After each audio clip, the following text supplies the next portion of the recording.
में आप सभी का स्वागत है। मैं हूं सुमित और हफ्ते का पहला कारोबारी सत्र फर्स्ट हाफ के लिए तो ठीक था, जबकि भारतीय बाजारों में 18,200 तक के लेवल्स भी देखने को मिल रहे थे।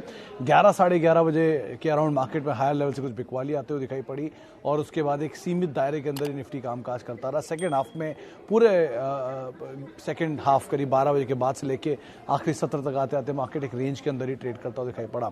मिड कैप इंडेक्स में रेंज था, स्मॉल कैप इंडेक्स में रेंज था, फ्रंटलाइन इंडेक्सेस में रेंज था, निफ्टी बैंक जो कि रेंज के अंदर कामकाज कर रहा था और स्टॉक स्पेसिफिक मूव आज मार्केट्स में जरूर दिख रहा था।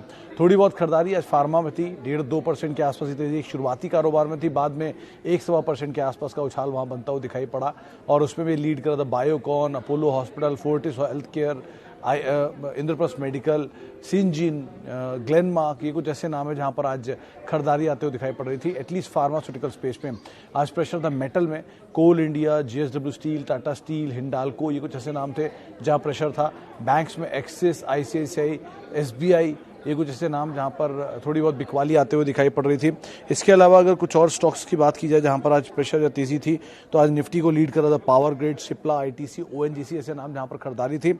मिड कैप में आज आईआरसीटीसी जोरदार तेजी में 7% का उछाल, जी100 में खरीदारी, अशोक लेलैंड, स्कॉट्स जैसे कुछ और ऐसे नाम जहां पर खरीदारी बनते हुए दिखाई पड़ी।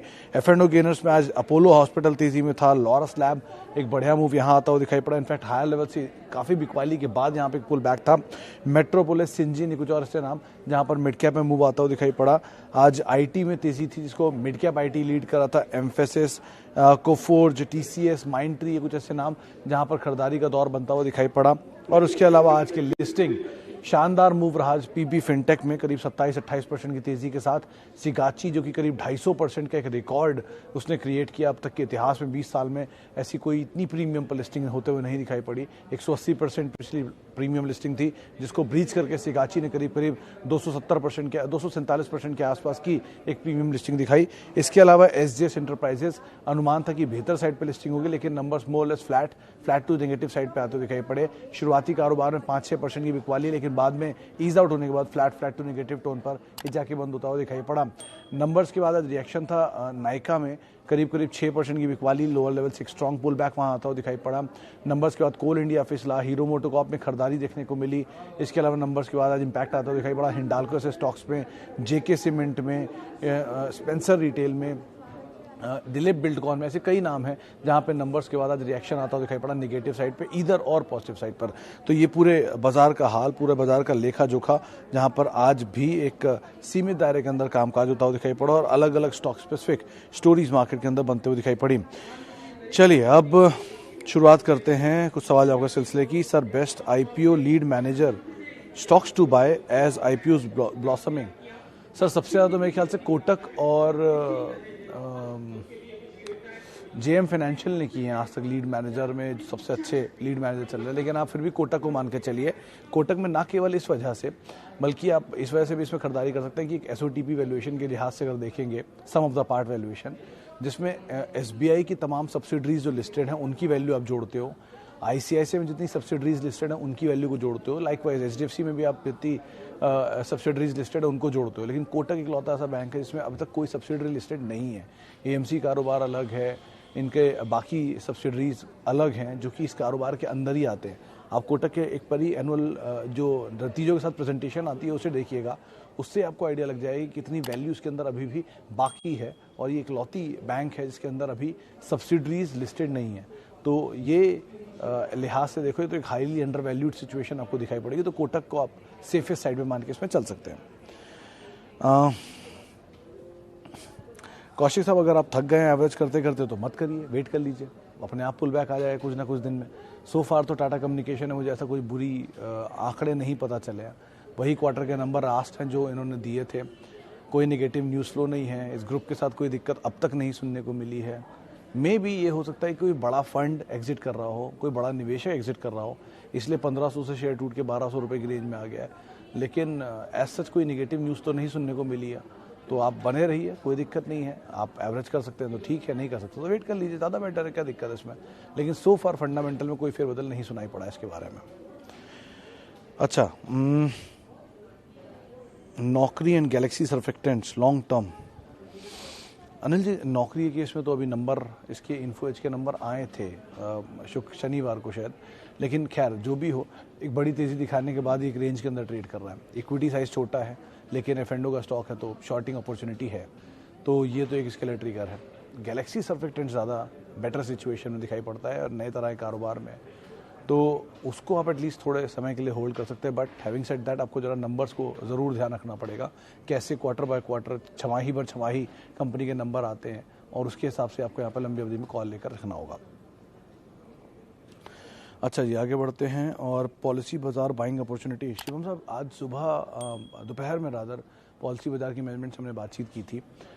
उनका तो कहना है कि इंश्योरेंस कारोबार में एक अच्छी ग्रोथ वो देख रहे हैं, लेकिन एक जो बड़ा कंसर्न उनके सामने था वो था कि ऑनलाइन इंश्योरेंस कंपनियां खुद अपनी प्रेजेंस बढ़ा रहे हैं, तो अगर वो बढ़ा रहे हैं तो ऑलरेडी बड़े प्लेयर हैं और इसी वजह से उनके मार्जिन हिट होते हुए दिखाई पड़ेंगे, जो खुद भी एक्सेप्ट कर रहे थे। तो अभी तो नहीं, एटलीस्ट समय दे दीजिए, 2-3 क्वार्टर आ जाने दीजिए। इतनी बड़ी तेज़ी, आप ऐसे समझिए कि कोई कंपनी ऑलरेडी प्रीमियम पर आईपीओ लेकर आ रही है, वो प्रीमियम का आईपीओ और प्रीमियम पे जाके सब्सक्राइब हो रहा है, और वो और प्रीमियम पे सब्सक्राइब होने के बाद और प्रीमियम पे लिस्ट हो रहा है, और इतनी बड़ी तेज़ी के बाद आप उसे कह रहे हो कि इसमें और पैसा डालना चाहिए कि नहीं लंबी अवधि के लिए। तो थोड़ा तो बबल हटने दीजिए, थोड़ा स्टीम हटने दीजिए, कभी ना कभी हटेगा, 2 क्वार्टर, 3 क्वार्टर, 5 क्वार्टर, कभी तो हटेगा। जब हटेगा तब आ जाइएगा, अगर आपको इतनी पसंद है तो। अभी क्यों हाथ जलाने वाली बात है? अगर मान लीजिए आपके पोर्टफोलियो में आ जाता है और वो नीचे आ जाता है, उसके बाद तो एक लंबे समय के लिए आप फंस सकते हैं, कैपिटल फंस सकता है। तो ऐसी कंपनियों को आप तलाशिए जो ऑलरेडी बहुत नीचे हैं। उसमें नीचे आने के लिए क्या होगा, अपने वर्स्ट टाइम में ही आप सबसे ज़्यादा रिस्क उठा सकते हैं, अपने बेस्ट टाइम में आप सबसे ज़्यादा रिस्क नहीं उठा सकते हैं। तो कोई भी स्टॉक का जब वर्स्ट टाइम आए तब उसमें सबसे ज़्यादा रिस्क उठाने का समय होता है, बेस्ट टाइम में नहीं। तो उस हिसाब से आप एपेटाइट रखिएगा अपना। अच्छा, वोडाफोन 2000 शेयर 11.25, क्या करें? तेज़ी में निकल जाए सर, सबसे बढ़िया चीज़ तो यही है। सिंगल डिजिट में आए तो एक बार को पोजीशन एवरेज कर सकते हैं, नीचे आ जाएगा एवरेज, उसके बाद जब वापस तेज़ी आए तो निकल जाए, वो ज़्यादा बेटर सिचुएशन रहेगी। टेलीकॉम मतलब भारती एंड रिलायंस, यही 2 कंपनियों को आप तवज्जो दीजिए, सबसे सेफ बेट है।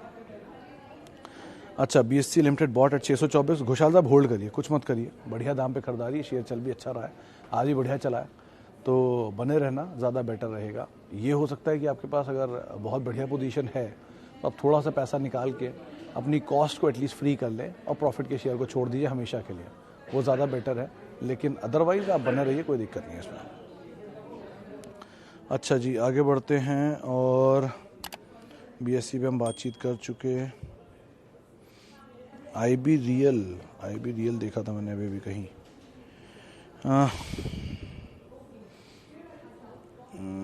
पता नहीं कहाँ मिस हो गया। एनीवेज, तो आगे बढ़ते हैं। ICICI क्या करें संदेश साहब? ICICI बैंक की अगर आप बात कर रहे हैं तो आप बने रहिए, ऑब्वियसली बात है। अभी आज ही कल में किसी ने बाय साइड पे इस पर कॉल दी थी और 900,000 रुपये के टारगेट से पोजीशनल तौर पर देख रहे हैं।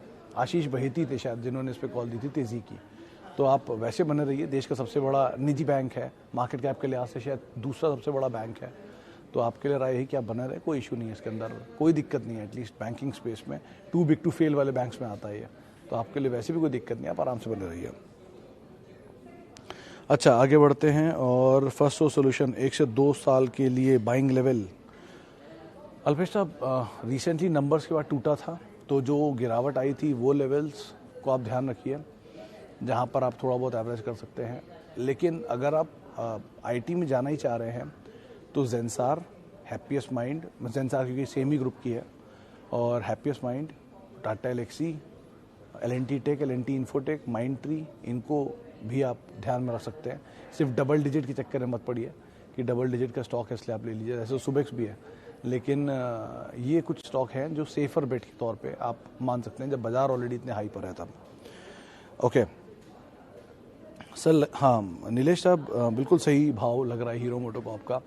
आज एक ट्वीट मैंने भी कुछ देर पहले किया था जिसमें उनकी मार्केट कैप टू सेल्स दिया हुआ है, नहीं कितनी मार्केट कैप है। आप ऐसे समझ लीजिए कि निफ्टी की सबसे छोटी कंपनी हीरो मोटोकॉर्प है इस समय, करीब 54 से 58 हज़ार करोड़ रुपए के आसपास की मार्केट कैप है, और नंबर अच्छे आए हैं। दुनिया की सबसे बड़ी 2 व्हीलर मैन्युफैक्चरर है। आज नहीं तो कल EV का जब बात आएगा तो हीरो मोटोकॉर्प भी उसमें पार्टिसिपेट करेगा। अगर ये दुनिया की सबसे बड़ी 2 व्हीलर मैन्युफैक्चरर है तो EV की भी दुनिया की सबसे बड़ी ही मैन्युफैक्चरर बन सकती है, वरना दूसरी या तीसरी तो बनी जाएगी एटलीस्ट। तो उनको तो ज़्यादा क्लियर रोड मैप है, ज़्यादा क्लियर पाथ है कैसे उनको काम करना है। कैश रिच कंपनी है, एक्वायर कर सकती है किसी को भी, पुराना नाम भी है, तो उस तरह की कंपनी आपको इस सस्ते दाम पे मिल रही है तो आप आराम से उसके अंदर एंटर कर सकते हैं, कोई दिक्कत नहीं है। अच्छा जी, कहाँ गया, लक्ष्मी ऑर्गेनिक्स। मयंक साहब, लास्ट क्वार्टर के नंबर बहुत अच्छे थे, ये क्वार्टर के नंबर ख़राब आए जिसकी वजह से पूरा केमिकल टूटा, चाहे वो लक्ष्मी हो, जुबिलेंट हो, अतुल हो, SRF हो, सब में मेजरली फॉल आता हुआ दिखाई पड़ा। तो एक क्वार्टर के नंबर और देख लें, ज़्यादा बेटर नहीं रहेगा, थोड़ा और सेफ हो जाएंगे हम, क्योंकि अब तक एक क्वार्टर 2 क्वार्टर ही चल रहा है। 1 साल 2 साल की सिचुएशन क्लियर हो जाए तो एक EPS बन जाएगी साल की कि इतनी EPS से इतना PE मिलता है इनको, उस हिसाब से आप एंटर करें ज़्यादा बेटर। लेकिन हैविंग सेड दैट, ऐसी कोई ख़राब सिचुएशन नहीं है, अगर आपके पास है तो आप बने भी रह सकते हैं और नीचे मिल जाए आप एवरेज भी कर सकते हैं। कंपनी ठीक है, बस 2-3 क्वार्टर के नंबर और देख लीजिए, ज़्यादा बेटर पिक्चर आपको क्लियर हो जाएगी। अच्छा, आगे बढ़ते हैं, और Astral versus Polycab, which is better buy for infra.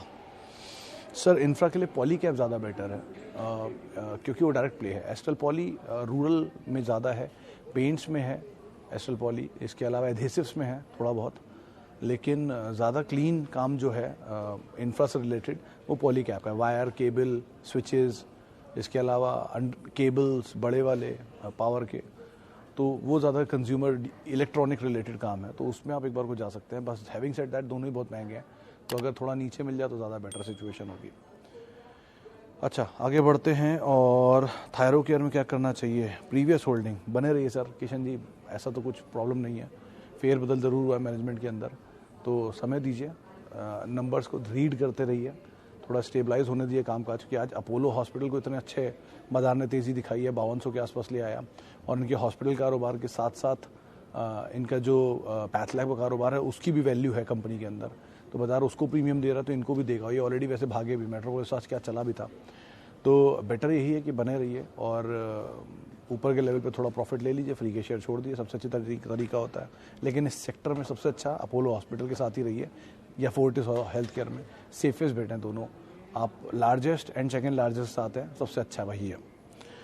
अच्छा जी, आगे बढ़ते हैं। IRCTC महंगा है रोहित साहब, वो अभी ट्वीट करते टाइम थोड़ा करेक्शन भी मैंने लिखा उसमें, 5 का EPS, 5.5 का EPS और 160 का PE, तो वैल्यूएशन के लिहाज से तो बहुत महंगा है। मार्केट कैप टू सेल्स भी करीब शायद 57 गुना है इसकी, और तो अपर एंड पर तो है ही, ऑब्वियस ही बात है, लेकिन बाजार वो अब क्योंकि स्टीम है, समय एक बढ़िया मोमेंटम में है, मार्केट नई कंपनियों को ज़्यादा तवज्जो मिल रही है, तो इसलिए बहुत चला है। अगर आपके पास है तो आप थोड़ा बहुत प्रॉफिट तो लेके निकल सकते हैं, और लॉस है तो आप ऑब्वियसली बने रहेंगे, फिर तो आप नहीं है आपके पास तो आप मत लीजिए, कोई और शेयर ले लीजिए, इतने सारे शेयर इतने सही दाम पर है, उनको आप फोकस कर लीजिए, ज़्यादा बेटर रहेगा। चलिए, एक आखिरी सवाल और लेता हूँ, कौन से लूँ, इतने सारे तो आ रहे हैं। इप्का लैब 1800 रुपये पर। दीपक साहब बने रहिए, और नीचे मिल जाए तो आप और ऐड कर सकते हैं, कोई दिक्कत नहीं है। कंपनी अच्छी है, थोड़ा टाइम ख़राब है, लेकिन फार्मा वापस रिवाइव करेगा, और पता नहीं, मतलब मेरा इंडिविजुअल ओपिनियन भी हो सकता है, मैं गलत भी हो सकता हूँ, लेकिन अगले 10 साल के लिए मुझे लगता है pharma is the only sectors पे आप फोकस कर सकते हैं, क्योंकि हमारी खान पान और हमारी सेहत बहुत ही ख़राब है, जिसकी स्थिति अगले 10 साल बाद बहुत बुरी तरह रिवील होगी। इस हिसाब से मुझे लगता है कि फार्मा में आप बने रहिए, और उसके भी बहुत बेसिक कंपनियों में जैसे औरोबिंदो, इप्का, फाइज़र, नोवार्टिस या मल्टीनेशनल जो जाइंट्स हैं, उनके साथ बने रहना सबसे सेफ रहेगा, डिविडेंड भी मिलेगा एटलीस्ट, तो आप उनको देखिए, और ज़्यादा बेटर है कि बने रहिए, ज़्यादा अच्छा है। और इप्का अगर आप लोअर लेवल पे ले सकते हैं तो और भी ले सकते हैं। चलिए, फिलहाल अब इतने ही सवालों में शामिल कर पाऊंगा, माफ़ी उन सभी लोगों से जिनसे आज हम बातचीत नहीं कर पाए, और बहुत बहुत शुक्रिया उन सभी लोगों का जिन्होंने हमसे सवाल पूछे। और आप मेरे साथ जुड़ सकते हैं @सुमित रिसर्च, मेरा ट्विटर हैंडल है।